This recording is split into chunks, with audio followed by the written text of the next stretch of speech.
प्यारे भाइयों बहनों बच्चों, आप लोग जानते ही अच्छी तरह से कि आजकल जो वीडियो बन रही हैं ये सब गीता से संबंधित बन रही हैं कि श्री कृष्ण भगवान गीता में हमें क्या समझाना चाहते हैं।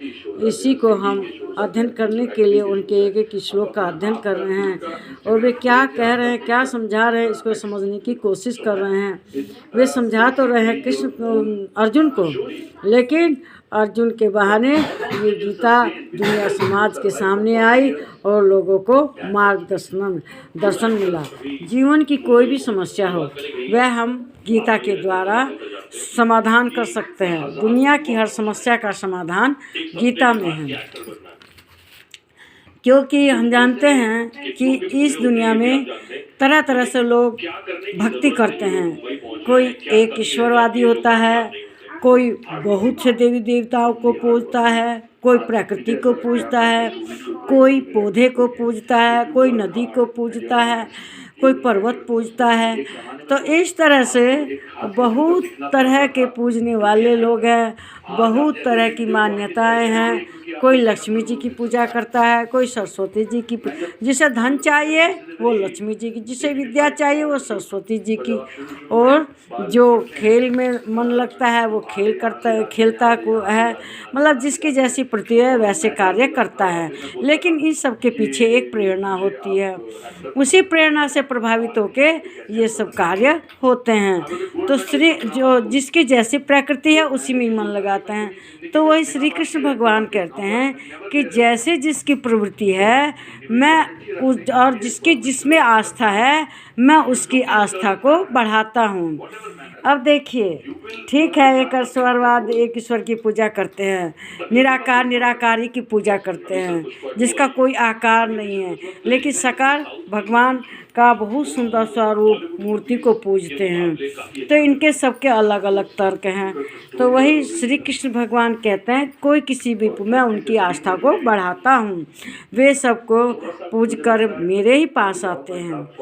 तो श्री कृष्ण भगवान कहते हैं गीता के अध्याय 7 के श्लोक 20 में, कामे स्थिरहृता ज्ञान प्रपद्यन्ते अन्य देवता तम तम नियमास्थाय प्रकृत्या नियता स्वया।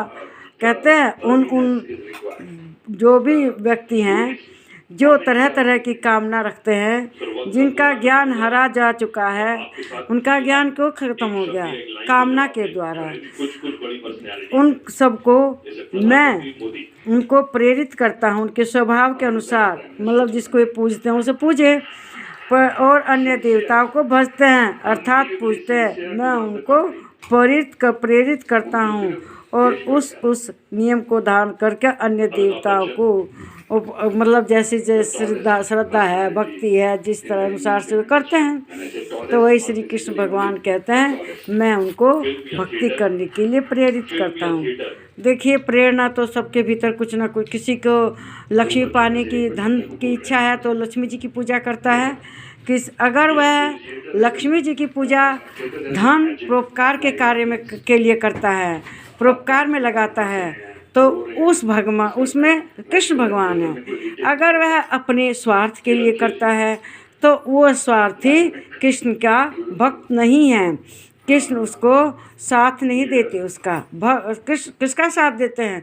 जो धन तो कमाता है लेकिन परोपकार के लिए कमाता है।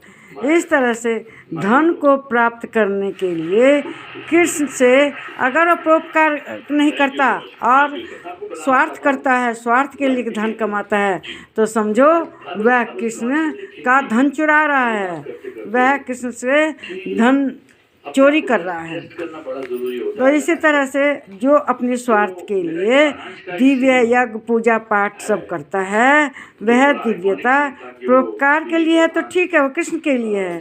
अगर वह दिव्य यज्ञ नहीं करता, मतलब परोपकार के कार्य नहीं करता, जो दूसरे के समाज के कल्याण के लिए है उनको नहीं करता, तो इसका मतलब वह कार्य दिव्य नहीं है और वह श्री कृष्ण भगवान से चोरी कर रहा है। इसी तरह से वह सभी दूसरे देवी देवता की पूजा करते हैं और उनका जो नियम है, स्वभाव है, उससे वे पूजा करते हैं, तो कृष्ण भगवान उनका साथ देते हैं। इस वीडियो को लाइक करें, शेयर करें, इस पर कमेंट कीजिए, मेरे चैनल को सब्सक्राइब कीजिए। नमस्कार मेरे प्यारे भाइयों बहनों और बच्चों।